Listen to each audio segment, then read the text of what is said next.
प्रभात। न दिल का वो असर समझे, न दिल की वो खबर समझे। यह हमारी आज की आध्यात्मिक चर्चा का विषय है। न दिल का वो असर समझे, न दिल की वो खबर समझे। बात कहने में अटपटी और उल्टी लगती है, मगर है बिल्कुल ठीक। कहते हैं दूसरों से, बड़े बड़ों से, देवी देवताओं से और भगवान से कि हमारे ऊपर कृपा करो, दया करो।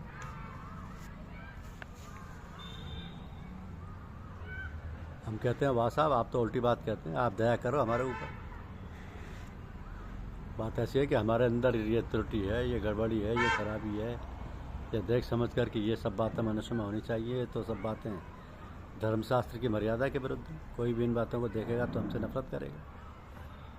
तो हमको चाहिए कि इन बातों को अपने से दूर करें। और आप विचार कर सोचें कि जब इस प्रकार आप अपने को इन दुर्गुणों से बचाने का प्रयत्न करेंगे, धर्मशास्त्र की मर्यादा का पालन करेंगे, तो अपने ऊपर ये कृपा ही हुई।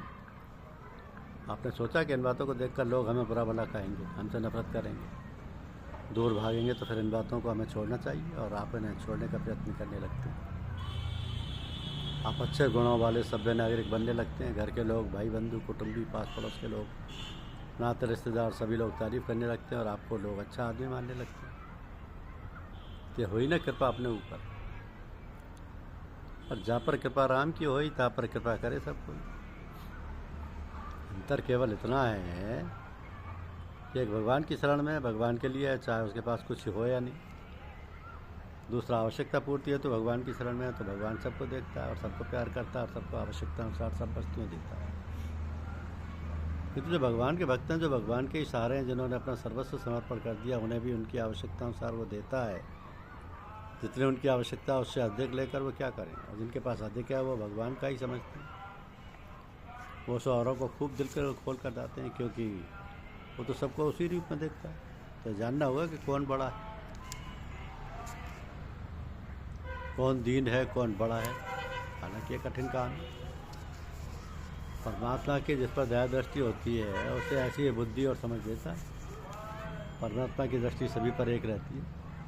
उसने संसार में जो भी वस्तु बनाई है सबके लिए समान रूप से प्रस्तुत है, किंतु जिसकी जैसी भावनाएं, कामनाएं, जैसा भाग्य है, वो उसी प्रकार प्राप्त करता है। और बात केवल समझने बूझने की है। जिसकी समझ में आ गई उसका बेड़ा पार है। क्योंकि मनुष्य में अनुचित कार्य करने की आदत तभी पड़ती है जब वो इस भ्रम में रहता है कि उसका अनुचित कार्य कोई देख नहीं रहा, और वो छिपकर सब कार्य करता रहता है। धीरे धीरे आदत बन जाती है और अनुचित कार्य को भी उचित कार्य की परिभाषा में ले आता है। ये सब इसलिए कि संभवतः उसको यह लगता है कि जो भी कार्य वो चुपचाप करता है उसको देखने सुनने वाला कोई नहीं। परंतु ये उनका भ्रम है। उसे नहीं मालूम कि कार्य करने की बात तो दूर रही, जो कुछ हम अपने दिमाग में, मस्तिष्क में सोचते हैं उसका भी लेखा जोखा है।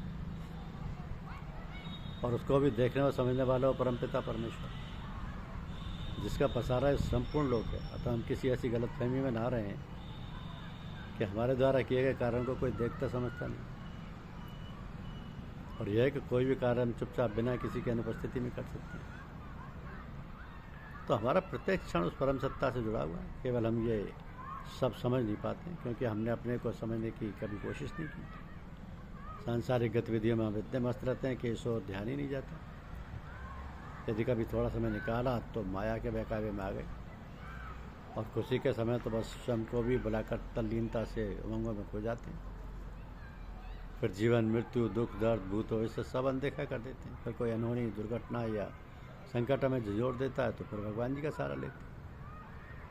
यहाँ पर हारे को हरि नाम की मसल चरितार्थ होती है, और सुख दुख सभी द्वंद्वों के बीच हमें परमाद्य निर्माता, परम आराध्य निर्माता परमात्मा के चरणों में आत्मसमर्पित रहना चाहिए, जिससे सुख दुख आए ही नहीं। तभी तो कहा कि दुख में सुमरन सब करे, सुख में करे न को। जो सुख में सुमरन करे तो दुख का एक होए।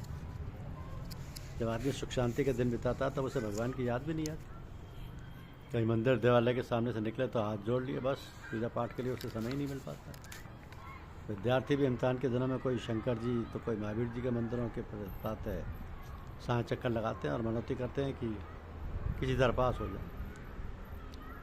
इस प्रकार ये साफ तौर पर दिखाई देता है कि संसार में जब मनुष्य हर तरह से सब ओर से निराश हो जाता है तब भगवान की ओर उसका ध्यान जाता है। तब वो बड़े कातर भाव से भगवान की पूजा और आराधना करता है, भले ही पहले भगवान में उसकी श्रद्धा और विश्वास ना हो, पर ऐसे अवसर पर तो वो बड़े कातर भाव से श्रद्धा और भक्ति से याद करता है भगवान को। वो ये नहीं समझ पाता है कि भगवान तो हर वक्त हमारी ओर टकटकी लगाए देखता रहता है। वह तो क्षण प्रतिक्षण जागरूक है, सावधान है अपने कर्तव्य और दायित्वों के प्रति। तो बालक खेल कूद में कामकाज में व्यस्त हो, माँ बाप को भले ही भूल जाए, किंतु माँ बाप तो हर समय अपने बच्चे की ओर टकटकी लगाए रहते हैं कि कहीं कोई दुर्घटना ना हो जाए, किसी प्रकार चोट चपेट ना लग जाए, किसी जानवर का आक्रमण ना हो जाए, भोजन का समय ना निकल जाए। पर भगवान तो ठहरा परम पिता, वो कैसे भूल सकता है, कैसे बेपरवाह हो सकता है हम लोगों से जो उसके उत्पन्न किए हुए। भगवान अपना दायित्व कभी नहीं भूलता, ऐसा है वो करुणाकर। वस्तुतः हमें जीवन के प्रत्येक क्षण परम पिता प्रभु का ध्यान करते रहना चाहिए। खा रहा गोते हूँ मैं भवसिंध के मझदार, आसरा है दूसरा कोई नहीं संसार।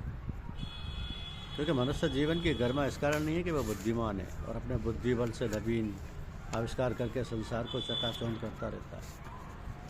मनुष्य जीवन तभी सफल माना जाता है जब वह भगवान के कार्य में सहायक होता है।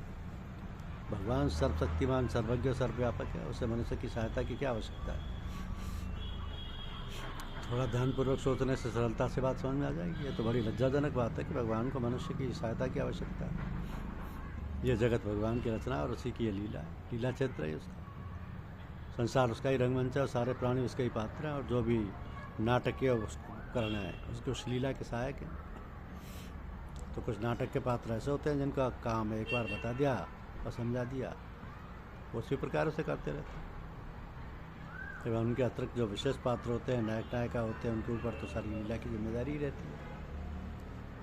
तनिक भी गड़बड़ी हो गई अभिनय में तो सारी लीला देखने का आनंद और रंग फीका पड़ जाता है। तो मनुष्य इसी विशेष श्रेणी में आता है, फिर भी भगवान को भूल जाता है। निज करनी पर पछताते हैं, शर्माते हैं, घबराते हैं। वे दीन दयाल दया करके दुख दर्द हरेंगे कभी ना कभी। ऐसा सत्य जीवन हो जिसमें हम अपने दूसरों को समझकर अपने कष्ट के समान ही दूसरों के कष्ट भी समझें। जिस प्रकार हम अपने कष्ट दूर करने के लिए हर एक उपाय करते हैं, उसी प्रकार दूसरों के दुख और तकलीफों को दूर करने का हमारा प्रयास और प्रयत्न स्वाभाविक रूप से होता रहे। धन्यवाद। यूट्यूब चैनल को लाइक और सब्सक्राइब अवश्य कीजिए। शुक्रिया।